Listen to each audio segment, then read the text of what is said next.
Bismillahirrahmanirrahim. Assalamualaikum warahmatullahi wabarakatuh. Allahumma sholli ala sayyidina Muhammad wa ala ali ala sayyidina Muhammad. Semoga semuanya dari Anda sehat semuanya, sehingga kita bisa melanjutkan kajian kita sebagaimana waktu-waktu yang lalu. Kemarin kita membahas Yesus Allah dalam Yohanes 8:58, seri kedua. Maka kita sekarang masuk ke seri ketiga, ya, seri 3.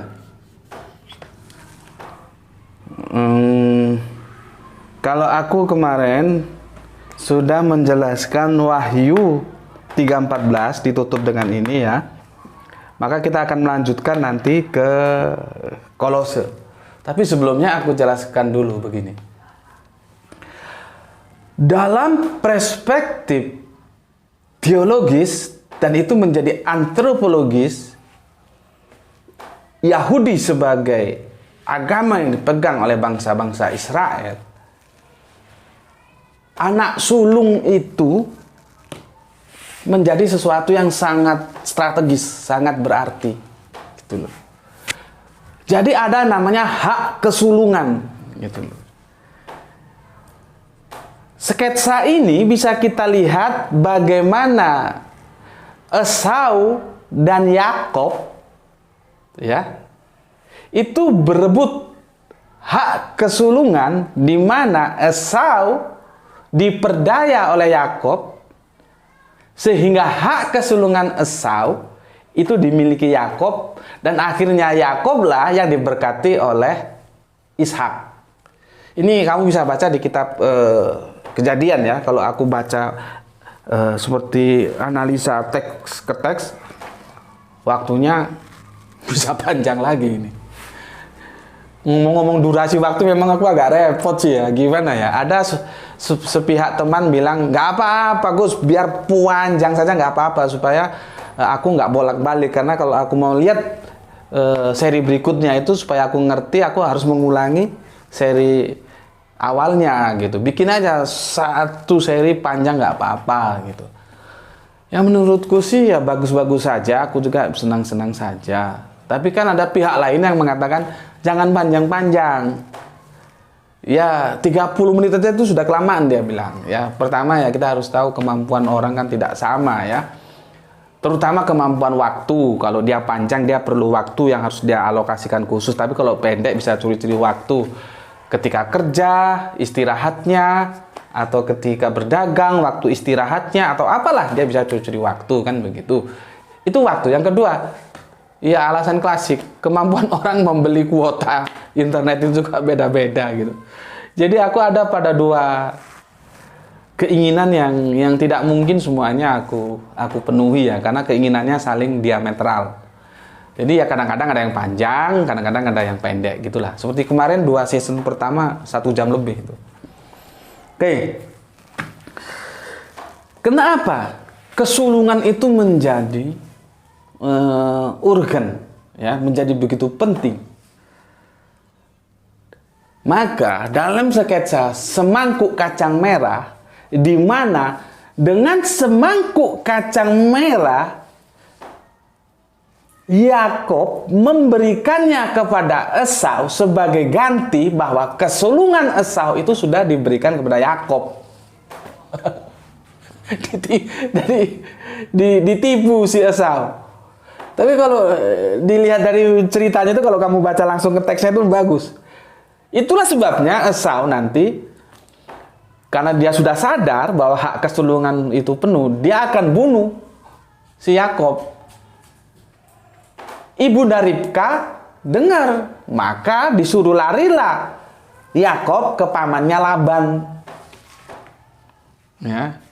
Nanti di dalam perjalanan Laban itu perjalanannya dia malam. Karena kalau siang panas. Maka kata dia, setelah nanti dia juga berganti nama, Yakub menjadi Israel. Ya, kamu perhatikan apa Isra itu? Nanti jadikan itu referensi untuk memahami Isra Mi'raj. Tapi Isra'nya saja lah, Mi'rajnya nanti dulu. Kanjeng Nabi kan Isra juga itu. Jadi memang kalau nanti aku jelaskan tentang bagaimana secara bahasa ya, sejarah bahasa supaya kamu paham. Ya, kadang-kadang kan yang nggak tahu itu kan orang yang bodoh-bodoh aja itu. Kalau dia paham sejarah bahasa, ya, maka tidak menjadi aneh. Bahasanya orang Arab itu sama dengan bahasanya orang Israel. Dialeknya saja yang beda. Karena apa? Karena bapaknya satu, Abraham. Begitu juga nanti kitab suci itu, apabila kitab suci itu bisa kita hadirkan semua di depan sekarang ini, dia ada dalam satu rumpun bahasa yang sama. Bahasa apa? Bahasa langit. Kalau kau nggak ngerti bahasa langit, bahasa firman. Dari bahasa firman itulah nanti orang membentuk bahasa budaya. Itu. Cuman ketemu coro-coro yang nggak ngerti itu kan bisanya hanya memandang parsial. Islam sendiri, Yahudi sendiri, Nasrani menjadi Kristen sendiri, dan nanti sudah saling bantai gitu. Padahal enggak, ini harus dipandang dalam satu rangkaian yang holistik. Gitu loh. Jadi makanya sekolah itu menjadi perlu karena kita perlu education ya. Aku menjelaskan mana tadi apa? Anak sulung ya. Jadi begini, kenapa anak sulung itu menjadi penting? Karena nanti yang berhak menggantikan bapak dalam segala urusan rumah tangga, apalagi tentang waris mewaris, itu anak sulung. Gitu loh. Aku ngomong sulung, kon ngerti nggak? Barep, anak barep, anak pertama. Nanti aku ngomong sulung, kamu nggak ngerti. Jadi hak kesulungan itu menjadi mahal. Karena anak sulung itulah yang menjadi pengganti ketika nanti bapak itu telah tiada. Ya, aku perlu jelaskan ini supaya kamu nanti ngerti. Karena kita akan menyentuh diksi yang bernama sulung.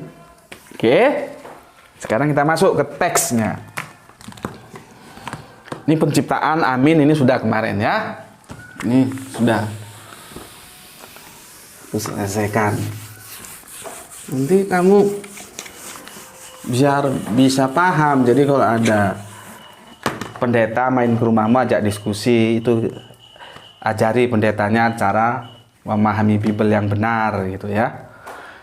Jadi kalau kamu diajari, kamu juga harus bisa ngajari. Oke. Sekarang kita lari ke ini.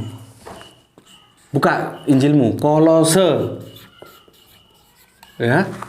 Kolose 1:15. Ya. 1:15. Nanti itu yang paling seru di 1:16. Oke, aku tulis sekalian ya. Nanti yang serunya itu di 1:16-nya ini. Ya, kita harus cek juga nanti. Kalau buka anumu, buka Biblemu, buka Kolose.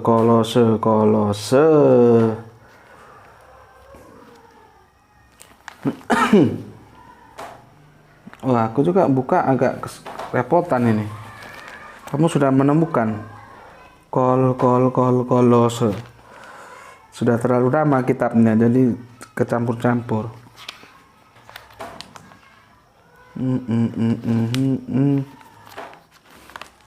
Duh, kok sulit. Bentar ya, sabar ya. Ini harus diginikan. Nah, ketemu dia. Oke, dengarkan. Apa aku tulis aja ya? Gini. Aku tulis saja ya. Tapi kamu juga baca kitabmu kalau tulisanku salah. Ini yang 16 dulu ya. Ini yang 16 dulu dah. Iya. Oh, kok biru? Hitam. Ia adalah gambar Allah. Ini hati-hati ya, gambar Allah ini hati-hati ya. Nanti ada di kejadian awal itu, kitab kejadian awal itu adalah Allah membentuk manusia seperti rupa kita ya. Gambar, juga ada kata gambar di sana. Hati-hati. Nanti aku jelaskan itu di video tersendiri. Karena hadis juga ada yang mengatakan begitu ya. Ia adalah gambar Allah yang tidak kelihatan. Yang tidak, jadi Allah itu tidak kelihatan. Yang bisa kamu lihat itu bukan Allah, gitu loh ya. Yang tidak kelihatan. Nampak sini Le? Tidak kelihatan ya. Yang sulung ya. Aku kasih warna ini. Sulung.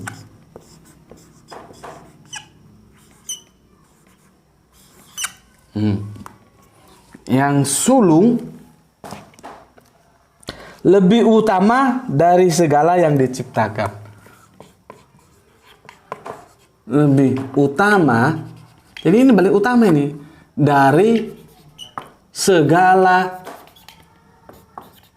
yang diciptakan. Sesuatu yang kamu harus tahu, meskipun dia lebih utama dari segala, tapi tetap aja dia diciptakan. Ini loh. Ya. Jadi, Yesus itu ada ciptaan yang sulung. Itu loh. Anak sulung Allah. Meskipun nanti di ayat lain ada Efraim itu disebut anak sulung juga. Itu agak ribet menjelaskannya itu nanti. Ya. Jadi Yesus itu disebut anak sulung. Sekarang logika mengatakan, karena dia anak sulung, tentunya dia yang pertama. Makanya benar dikala sesuatu, ketika Abraham belum ada, aku sudah ada. Karena dia berbicara eksistensi. Gitu. Iya, Yesus adalah gambar Allah yang tidak kelihatan, yang sulung. Jadi dia anaknya Allah yang sulung, lebih utama dari segala yang diciptakan. Sulung itu barep pertama. Jadi segalanya sebelum ada, dia sudah ada lebih dahulu. Gitu loh. Makanya disebut sulung. Kalau paling bontot namanya apa ya? Apa Le? Anak terakhir. Apa? Lupa aku. Ini anak pertama. Barep, kalau orang Jawa bilang. Barep. Ketika semuanya belum ada, dia sudah ada. Kalau anak terakhir itu ragil namanya. Kalau orang Jawa bilang. Ya, ini anak sulung. Apa? Bungsu. Lawannya sulung itu bungsu. Ya. Lawannya sulung itu bungsu. Jadi, di era praeksistensi, kalau Abraham diketemukan dengan Esau, dengan Yesus itu lebih sulung. Abraham itu bungsu. Ini praeksistensi loh ya. Walaupun eksistensinya nanti dulu Ibrahim. Gitu loh. Ini yang menjadi bahan perdebatan ketika Kanjeng Nabi Isa atau Yesus itu mau menggedor, ini perang psikologis, menggedor keangkuhan orang-orang Yahudi itu bahwa aku lebih hebat dari Abraham, maka kamu harus ikuti aku. Kira-kira gitulah kalau bahasa kasarnya ya. Yang aku sudah jelaskan kenapa perang psikologis itu terjadi. Ini dia sulung, ya. Sulung. Oke. Sekarang udah paham sini ya? Dia sulung, tapi walaupun dia sulung, tetap aja levelnya dia bukan pencipta, dia ciptaan. Ciptaan yang diciptakan. Yesus itu yang diciptakan, cuman dia lebih istimewa karena menjadi ciptaan yang sulung. Seperti di surat Wahyu 3:14 yang telah kita kutip di seri kedua kemarin, tuh ya. Oke. Ini aku hapus. Aku hapus nggak ya? Ini agak panjang ini. Sekarang kita lari ke Kolose yang 1:16. 1:16. Aku hapus saja ya, supaya aku bisa menjelaskan seperti ini, kamu tahu.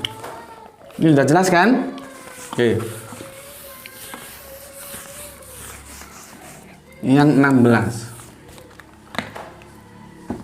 16.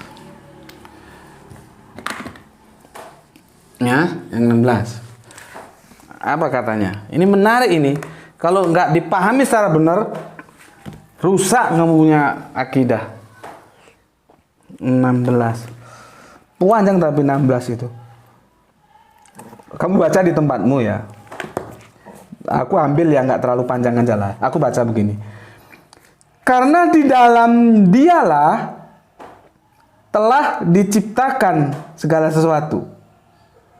Ya, karena di dalam instrumen tadi yang aku bilang, dia, ya aku harus tunduk terhadap teks ini,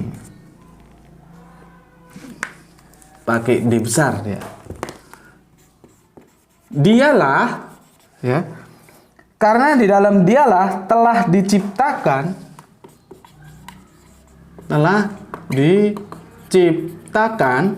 ya. Karena di dalam dia telah diciptakan segala sesuatu. Kamu baca punyamu juga ya. Kalau aku salah nanti tunjukkan. Segala sesuatu. Ya. Yang ada di sorga. Yang ada di sorga. Ya, yang ada di surga dan yang ada di bumi, dan yang ada di bumi,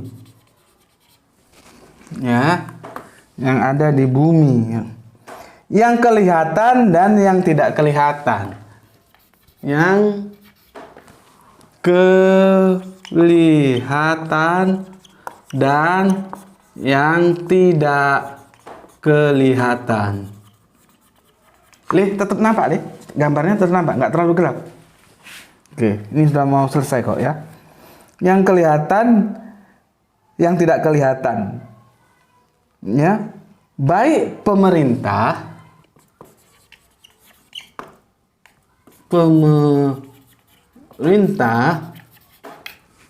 ya, baik pemerintah maupun penguasa,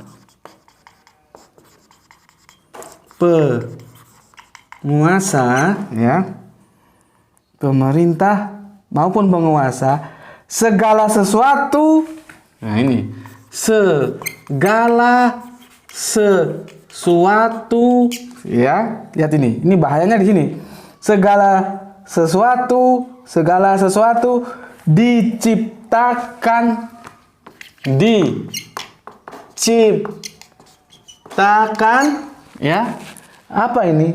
Oleh dia. Lihat ini, diciptakan, kasih hijau, oleh dia, ya, dan untuk dia,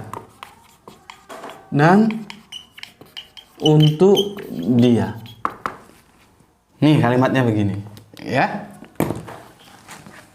Begini. Ini kalau kita tidak pahami, kembali lagi seperti Yohanes tadi.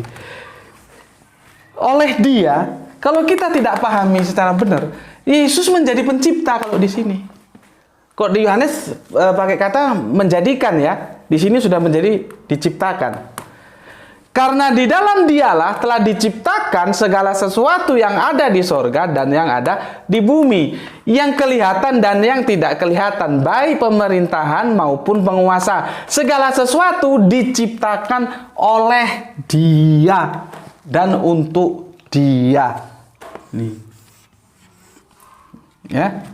Oleh Dia dan untuk Dia. Kalau teks ini dibiarkan begini, Anda suka tidak suka, mau tidak mau, Yesus menjadi pencipta. Itu loh, tidak bisa. Tetapi, apakah benar Yesus itu pencipta? Mari kita uji. Tuh ya, mari kita uji. Kembali seperti aku bilang tadi, ya inilah akibat efek sebagai umat terjemahan. Artinya, kembali ke terjemahan juga. Kita nggak bisa mengadakan kritik teks ke original teksnya. Yang bisa adalah mengcompare antara terjemahan dan terjemahan. Gitu. Ya. Nih, supaya kamu tahu. Supaya teman-teman Kristen juga tahu. Supaya kita kembali menyembah kepada Allah yang sama, yaitu Allah yang tunggal, bukan Tritunggal. Nanti aku akan jelaskan siapa Yesus itu. Mudah-mudahan tidak lupa ya. Penutup nanti aku jelaskan. Oke. Ini agak ribet karena kita lari dari satu bahasa ke bahasa yang lain. Ini ya, ini kita kan nggak ada proyektor, jadi kita harus cerdas memanfaatkan. Untungnya aku nggak pegang buku. Kalau kemarin pegang buku napasku habis. Buku ada 5 kilo beratnya. Itu ya, Kolose 16 ya, aku baca ya. Karena di dalam Dialah telah diciptakan segala sesuatu yang ada di sorga dan yang ada di bumi. Oke. Terus ini, yang kelihatan dan yang tidak kelihatan, baik singgasana. Oh, itu kurang singgasananya ya. Untuk kita ada cek di sini. Baik singgasana maupun kerajaan, baik pemerintah maupun penguasa. Ya, di sana kurang tulisannya, lihat di sini. Tapi itu tidak masalah karena bukan itu yang mau kita diskusikan. Lihat ini, segala sesuatu diciptakan oleh Dia dan untuk Dia. Lihat ini, oleh Dia. Nih, ya, oleh Dia dan untuk Dia. Ya, ini olehnya nih, sorry. Nih, oleh Dia ini. Nih ya, oleh. Bener nggak oleh Dia ini? Nih, oleh Dia. Karena kalau ini oleh Dia, ini terjemahan ini oleh Dia. Suka nggak suka, mau nggak mau, Yesus menjadi pencipta. Gitu loh. Sekarang kita teliti. Nih ya. Ini lihat teksnya itu begini. TB ITL ya. Lihat pojok, itu TB ITL. Kita lihat ini sudah ada nomornya. Berapa leh tadi leh? Sebentar, 12. Nah, ini 12 23. Sebentar. Nah, ini 12 23. Ya, itu ya, oleh. Dia pakai kata ganti oleh. Ya, sama terjemahan yang kita tulis dan sama dengan Injil-Injil yang dipegang oleh teman-teman Kristen kita. Dia pakai oleh. Perhatikan anunya aja, nomornya ya, supaya gampang. Karena ini terjemahan perkata ya. Oleh Dia. Makanya aku bilang di awal-awal, kamu harus tahu apa bedanya oleh dan apa bedanya melalui ya. Oke, oleh Dia. Nah, sekarang kita lihat yang ini. Terjemahan AYT ITL ya. Ini kita cari nomor berapa deh? 12 23. Lihat apa di sini? Melalui Dia dan untuk Dia. Bukan oleh, melalui. Iya kan? 1223. Tadi kan nomornya 1223 juga. Oke, kita lihat nanti. Ini kasusnya sama. Kita lihat Grek ya. Ini Grek. Grek itu bahasa Yunani, Gerika, atau ada yang bilang Grek, ada yang bilang Grek, ada yang bilang Gerika. Makanya kalau kamu pandanganmu luas, otakmu cerdas, kamu kalau ada bilang orang, oh orang Yunani itu bahasanya Gerika gitu, kamu nggak akan menyalahkan. Memang kadang-kadang disebut Gerika, kadang-kadang disebut Grek, ya terserah mau pilih yang mana. Gitu, kalau orang pinter itu gitu. Dia tidak akan menyalahkan kecuali memang dia punya fakta data untuk menyalahkan, gitu ya. Oke, 1223 ya. 1223. Kata 1223. Nih, dia pakai apa? Di. Lihat. Pakai di dia. Di, ya. Jadi artinya apa di itu? Melalui di. Ya, di auto, ya, melalui di, ya. Kita lihat, kita koreksi ke yang berikutnya, yang kemarin sudah kita bacakan. Ini di surat Yohanes 1:3, lihat ini ya, Yohanes 1:3, ini di itu artinya melalui, nih ya, melalui di. Jadi kalau kita ambil contoh, dia artinya apa? Kolose 1:16 itu senapas dengan Yohanes 1:3 ya. Ada masalah terjemahan yang mana seharusnya melalui tapi ditulis oleh LAI oleh. Ya. Lihat ini. Panta ya, segala sesuatu ya langsung di melalui ya. Auto dia. Nah, jadi di itu artinya melalui. Nih ya. Nih. Oke, sudah jelas? Oke, alhamdulillah sudah jelas. Jadi artinya begini loh. Aku kemarin sudah menjelaskan antara eisegese dan exegese gitu ya. Cuman masalahnya kan Injil ini diterjemahkan dari terjemahan gitu loh. Masalahnya itu di situ. Makanya teman-teman Kristen harusnya Anda maklum ketika Al-Quran mengatakan bahwa kitab-kitab terdahulu itu sudah tidak bisa dikatakan original lagi. Contohnya Injil ini loh. Kalian mau bagaimanapun kalau mau dirujuk ya larinya ke Gerika. Dan itu sudah terjemahan.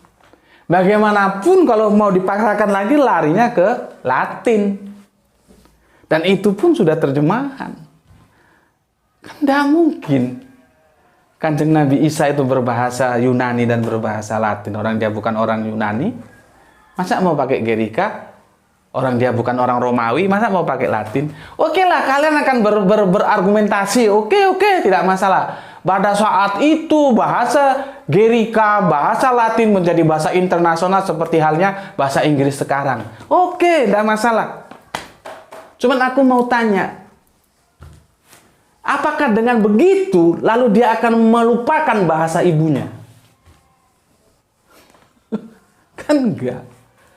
Dan kamu harus tahu bahwa semua Kitabullah itu dari mulai Kanjeng Nabi Adam sampai nanti Kanjeng Nabi Muhammad Al-Quran itu ditulis dalam satu bahasa yang sama, yaitu bahasa langit. Jadi di sini harus dibedakan antara bahasa langit dan bahasa bumi, antara bahasa firman dan bahasa budaya.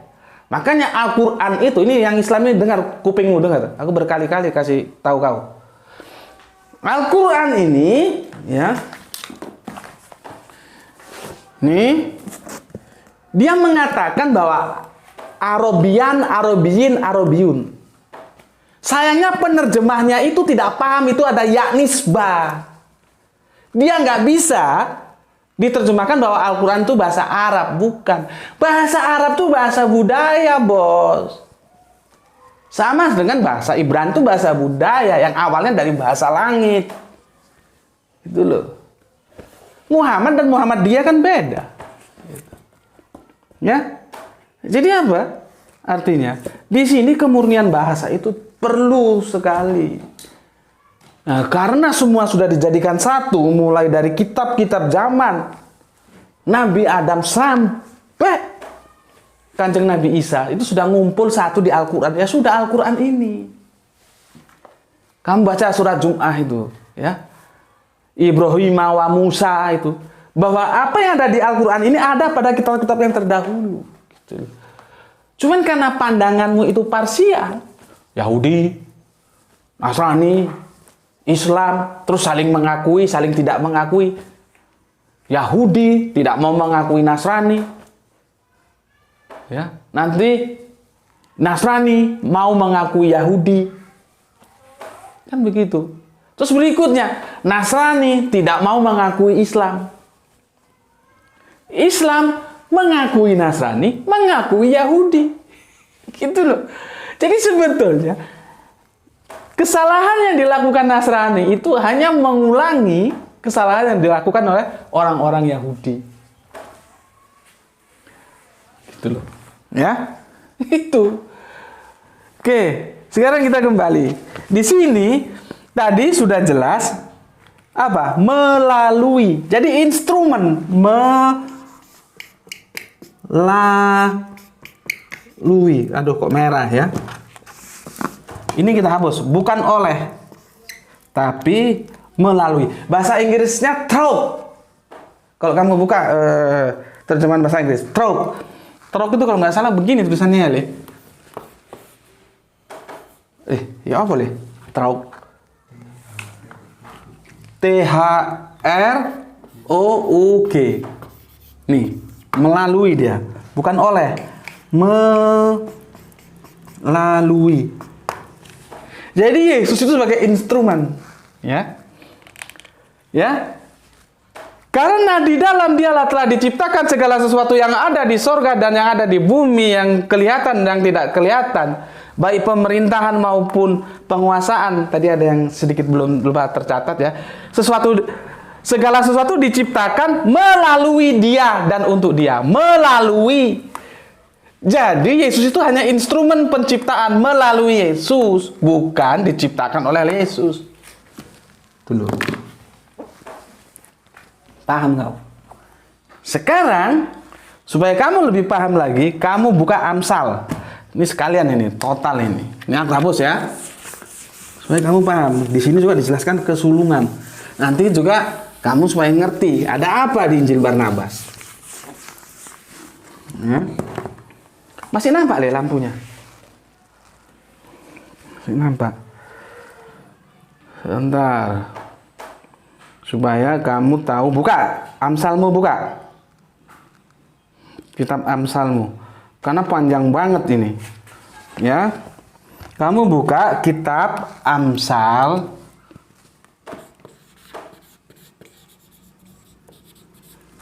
Amsal 8 ya, nomor ayatnya 22 sampai 31. Le, Bapak ambil air putih, Le, haus, Le. Itu kopinya udah habis. Yang anu ya, panas ya di termos. Cangkir ya, terserah lah gelas cangkir apa kok, yang penting. Jangan penuh-penuh setengah wae. Nih ya, aku nggak tuliskan karena anu dia apa panjang. Aku bacakan aja di sini. Setelah ini nanti aku jelaskan Injil Barnabas. Setelah Injil Barnabas bahwa nanti aku jelaskan siapa itu Yesus. Supaya kalian mengenal Yesus dengan benar. Dengan apa? Dengan rasional, bukan dengan dogma. Oke, aku bacakan Amsal di sini. Tuhan telah menciptakan aku. Siapa aku itu? Yesus. Karena ini perjanjian lama ya. Ini sebagai nubuah yang dinisbahkan kepada Yesus. Begitu cara teman-teman Kristen memandangnya.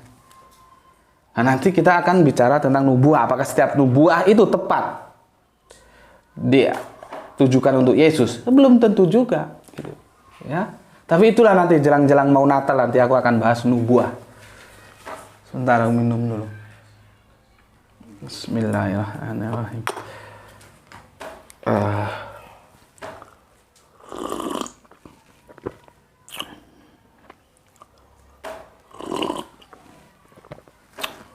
Pisang gorengnya masih. Ya biar nanti aja. Simpen aja dulu nanti.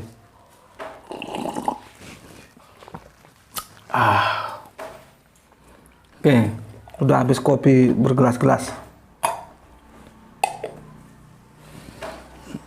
Oke, kita lanjut baca kitab Amsal.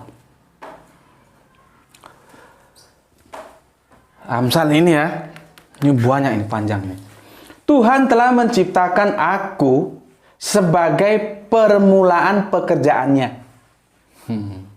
Mantap kan? Jadi Allah sebelum mengerjakan segala sesuatu yang lebih dahulu dia kerjakan adalah menciptakan Yesus. Ya, tetap aja dia pencipta. Berarti dia menjadi ciptaan yang sulung, kelop. Sama kitab Kolose tadi, sulung pertama, bukan bungsu. Itu. Ya Bang. Pernah diajarkan gini di sekolah teologimu. Gurumu itu seharusnya diskusi dengan aku, bukan kamu. Kamu tuh belajar yang baik. Dosen-dosenmu itu harusnya diskusinya sama aku, bukan kamu. Kamu cuman aja aksesoris gitu loh. Dosenmu itu biar diskusi sama aku. Diskusi secara baik, secara hormat, bagaimana kita memposisikan Yesus dengan benar. Gitu loh. Ya, bukan kau. Kalau kau itu masih perlu belajar kau. Oke. Begini. Tuhan telah menciptakan aku sebagai permulaan pekerjaannya. Oke. Sebagai perbuatannya yang pertama-tama dahulu kala. Pertama-tama artinya apa? Sulung. Aku sudah jelaskan bagaimana sakralnya posisi kesulungan tadi. Yesus ini anak sulung Allah.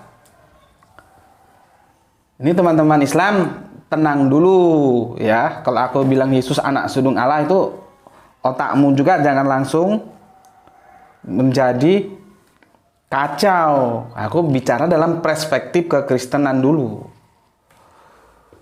Ya. Nanti kamu ngomong lam yalid wa lam yulad. Oke. Sesudah pada zaman purbakala aku dibentuk pada mula pertama sebelum bumi ada. Bayangkan itu.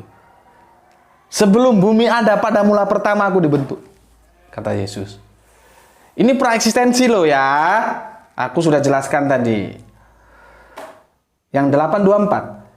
Sebelum air samudra raya ada, aku telah lahir. Sebelum ada sumber-sumber yang syarat dengan air. Ya. Terus yang 825. Sebelum gunung-gunung tertanam, dan lebih dahulu daripada bukit-bukit, aku telah lahir. Sebelum ia membuat bumi dengan padang, ya, dengan padang-padangnya atau debu, dataran yang pertama, ya, ketika ia mempersiapkan kaki langit, bahasanya. Aku di sana ketika ia menggariskan kaki langit pada permukaan air samudra raya. Ya. Ketika ia menetapkan awan-awan di atas, ini bahasa sastra ini tingkat tinggi ini. Ya. Dan mata air samudra raya meluap dengan deras, ya. Ketika ia menentukan batas kepada laut, supaya air jangan melanggar titahnya. Titah itu sama dengan takdir, ketetapan. Ya. Dan ketika ia menetapkan dasar-dasar bumi, aku, kata Yesus ini, aku ada besertanya. Sebagai anak kesayangannya. Setiap hari aku menjadi kesenangannya. Dan senantiasa bermain-main di hadapannya. Aku bermain-main di atas muka buminya. Dan anak-anak manusia menjadi kesenanganku. Dah. Ini kamu baca semua sendiri supaya kamu jelas. Apa yang bisa kita ambil dari ini? Bahwa di praeksistensi, Yesus itu menjadi awal mula ciptaan. Baru diciptakan segalanya. Ya. Meskipun nanti, ya, ini akan ribet juga kalau kita ketemukan dengan ayat ini.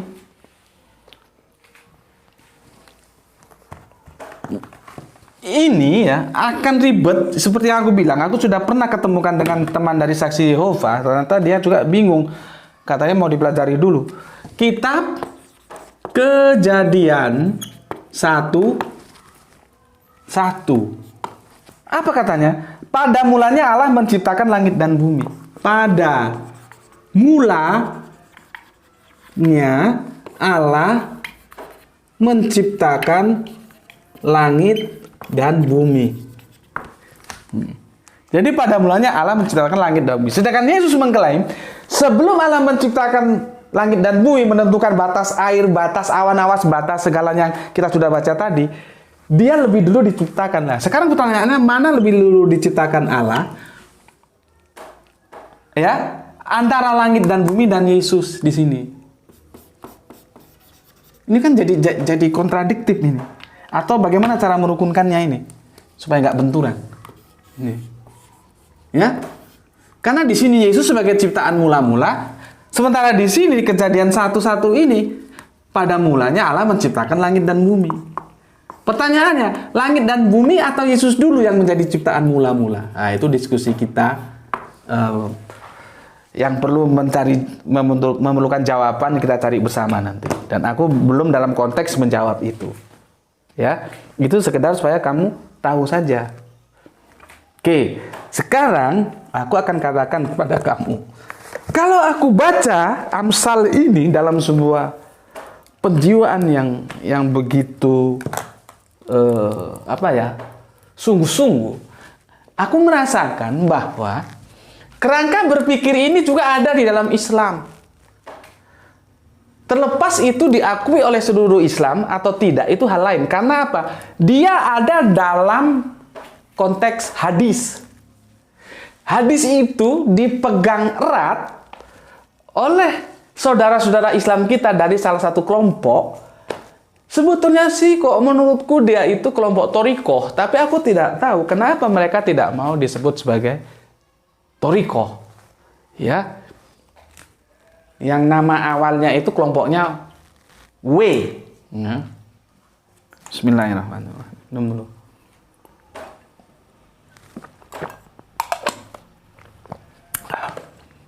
Teman-teman di kelompok itu juga mengatakan dalam perspektif praeksistensi. Tolong hadisnya kamu cari. Aku masih ingat hadisnya begini, karena aku sudah lama diskusi dengan mereka. Jadi di alam ruh itu, ya, praeksistensi itu ruhnya Kanjeng Nabi Muhammad itu sudah ada sebelum semua ini ada. Kalau di sini kan Yesus. Itu bedanya. Apa katanya dalam hadis itu? Jadi kalau temanku yang ikut kelompok tadi itu, kalau dia menciptakan tuh asik sekali, karena kelompok mereka sangat memegang hadis ini ya, menjadi sebuah hadis yang mereka idolakan ya. Dengan bahasa Jawa itu dikudang. Nggak tahu, kalian tahu nggak? Jadi dikudang itu saya mengudang anak saya masih bayi, itu menunjukkan kesayangan saya. Jadi Allah itu mengudang Kanjeng Nabi Muhammad yang masih dalam rupa roh. Jadi praeksistensi ya, belum eksistensi. Katanya begini, kalau tidak karena engkau ya Muhammad, aku tidak menciptakan bumi sekalian isinya. Coba. Kan mantap ya. Hampir sama tadi kan. Cuma di sini sosok yang menjadi patokan Yesus, sementara di Islam Kanjeng Nabi Muhammad. Dan teman-teman Kristen harus paham, dalam hadis itu bersifat relatif, dia tidak absolut. Ada kelompok Islam yang menerima, monggo, ada yang menolak juga, monggo.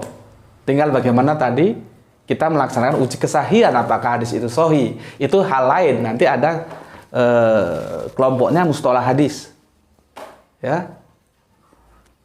Sanadnya seperti apa, matannya seperti apa. Jadi hadis itu lebih sulit untuk dipahami. Karena itu dia nggak absolut. Kita harus mengumpulkan banyak informasi. Nanti hadis itu juga ada hadis Sunni, ada hadis Syiah, itu macam-macam. Ya, oke. Makanya kalau ada yang bilang aku itu anti hadis gitu, tak kasih senyum aja kamu. Ya, mana bisa orang Islam anti hadis? Ya, oke. Sekarang kita menuju ke ini Injil Barnabas, ya. Di Injil Barnabas, ya. Injil Barnabas, yes, supaya kamu tahu juga. Injil Barnabas, ini ya. Kejatuhan manusia di Injil Barnabas. Semua kamu percaya ini Injil Barnabas ya. Ini ya. Oke. Injil Barnabas. Ini yang warna merah ini ya. Yang warna merah ini. Ya, mulai ini aku baca dan ya. Oh, nggak terang dia. Dan dia, kenapa nih nggak terang? Nah ini nggak bisa terang. Oke lah, sementara gini aja. Dan dia, nah ini terang ini. Dan dia yang telah engkau lihat disebut adalah anakmu yang akan datang ke dalam dunia bertahun-tahun mulai sekarang dan akan menjadi pesuruhku. Nah, perhatikan yang aku kasih garis merah.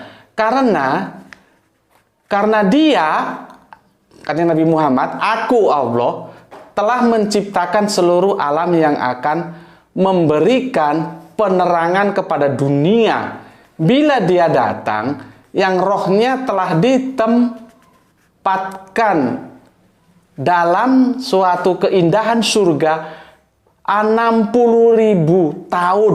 Bayangkan, 60.000 tahun pereksistensinya sebelum aku menciptakan sesuatu.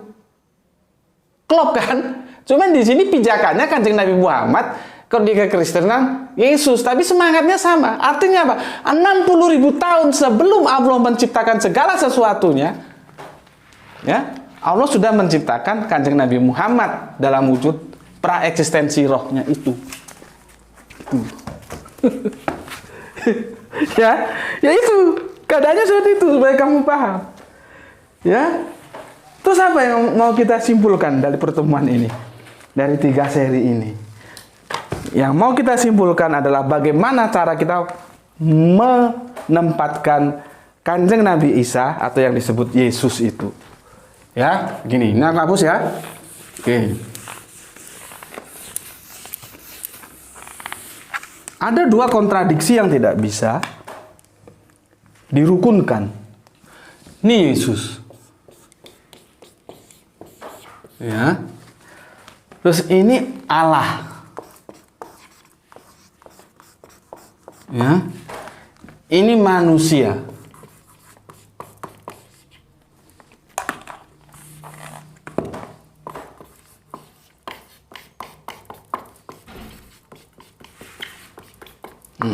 Ya. Nampak le? Ya. Ini Yesus. Ini Allah. Biasanya lebih lengkapnya begini, Allah Israel gitu ya.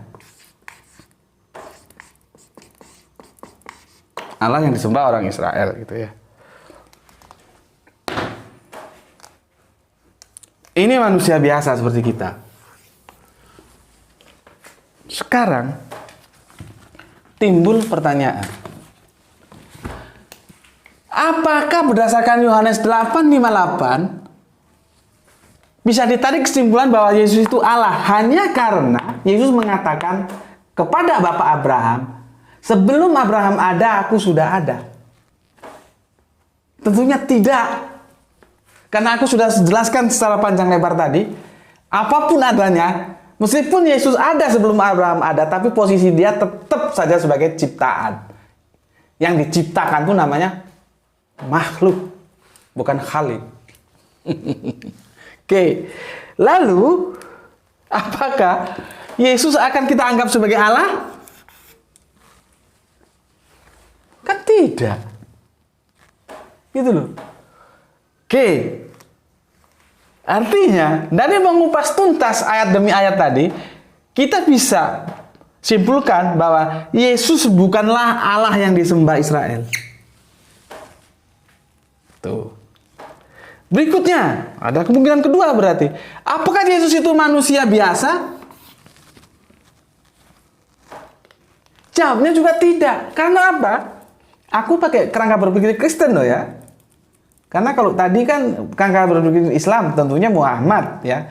Terlepas itu hadis benar atau salah lah ya, jangan dipermasalahkan dulu biar mengalir dulu diskusinya. Apakah Yesus itu manusia biasa? Tidak, karena dia ciptaan yang sulung. Ciptaan yang pertama, yang karena melalui dialah semua segala satu diciptakan. Maka kalau ada yang mengatakan bahwa Yesus manusia biasa, juga salah. Gitu loh. Pertanyaannya, lalu siapa Yesus? Lalu siapa Yesus? Dia adalah kekasih Allah yang Maha Agung, sebagaimana Allah mengasihi Kanjeng Nabi Adam, Musa, Isa, Muhammad. Dan ini semua, ini ada Daud, ada Nuh tentu ya, tapi aku kompas saja. Dan ini semua adalah bukan manusia biasa. Mereka adalah manusia pilihan Allah yang kepadanya diberikan firman, di mana firman itu diberikan lewat malaikat, kemudian dibukukan, setelah dibukukan diajarkan kepada kita untuk kita hidup sesuai apa yang difirmankan oleh Allah. Jadi Yesus itu adalah utusan Allah, dan silakan baca di kitab Yohanes 17 pasal 3. Inilah hidup yang kekal itu, yang mengenal Engkau satu-satunya Allah yang benar, dan Yesus Kristus yang telah Engkau utus. Jadi, kenapa Yesus menjadi bukan manusia biasa? Dia menjadi sama dengan Adam, dengan Musa, dengan Isa, dengan Muhammad, karena dia dipilih menjadi utusan Allah. Itu kesimpulan kita. Semoga Anda paham. Maaf kalau terlalu panjang, kalau ada salah, ada kata, mohon dimaafkan. Itu dari aku. Sudah habis bergelas-gelas kopi. Oke, Assalamualaikum warahmatullahi wabarakatuh.